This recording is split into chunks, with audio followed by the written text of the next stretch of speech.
আসসালামু আলাইকুম ওয়া রাহমাতুল্লাহ।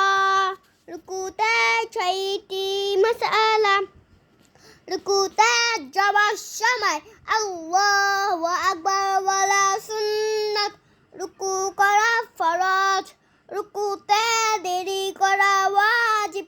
রুকুতে থাকিয়া সুবহানা রাব্বিয়াল আযীম 3 বার 5 বার অথবা 7 বার বলা সুন্নাত।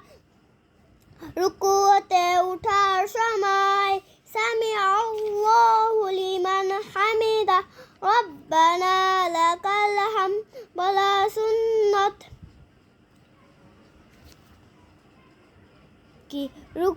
রুকুতে সোজা হয়ে খাড়া হওয়া ওয়াজিব। আসসালামু আলাইকুম ওয়া রাহমাতুল্লাহ।